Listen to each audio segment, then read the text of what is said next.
Стояне, добър ден. Ало. Да? Добро утро. Значи пак се обаждам от Елин Пелин 49. Телефон ми кажете. 60 14 50.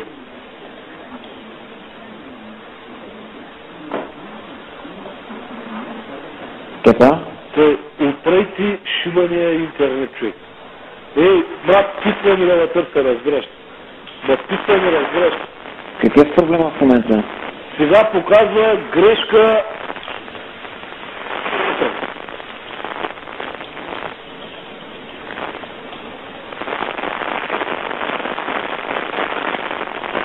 Ало, каква грешка дава?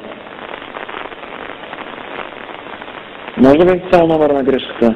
678. Добре, ще запиша за проблема, ще го имам предвид.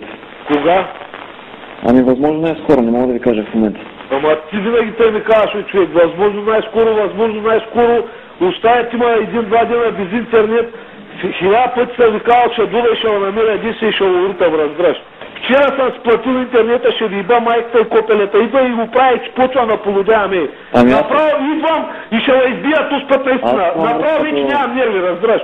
Нямам нерви. Само пари искат майка ми да иба. Вчера платих, днеска пак нямам интернет. Вчера ми го пуснах за 2 часа, днеска пак нямам интернет. Идва да прави всичко, ма интересува, ми се обяснява, ще дойде да убия, майка ми ще иба. Разбираш за което горе. Тапанари смотани. Вие сте олигофрени, разбираш, олигофрени, с вас на глава не може да излезе. Трябва да дойде някой да ядете бой, разбираш, трябва някой да ви ибе майката и тогава ще дойде, ще се обади и ще ти оправя проблема. Да го се обадиш, да путка майна, идва да оправиш проблема, бе. Олигофрен. Чуваш какво ти говоря? Добре, само да ви кажа, че в момента имам връзка до компютъра. Ма интересува с кой имаш връзка, идва да оправиш проблема, ще го избира, разбираш. Брашляк, направо да карате човек да полудява, разбираш.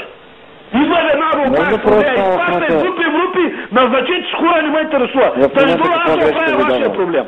Разбираш ли? Идва веднага. Чакам е тук навънка на вратата, дойте да оправите проблем. Не има проблем да ходя да ми казваш, ще се обадя, ще те регистрирам и ще ми оправите проблема. Знаеш какъв проблем ще ми оправиш? Чакам навънка на вратата, дойте да оправите проблема. Чуваш ли? Добре. Чуваш какво ти говоря? Разбрах. Защото ако не дойдете до половин час да ми оправите проблема, аз ще дойда след половин час да оправя вашия проблем. Ясно ли? Добре, разбрах. Айде, чакам. Разбрах. До чуване.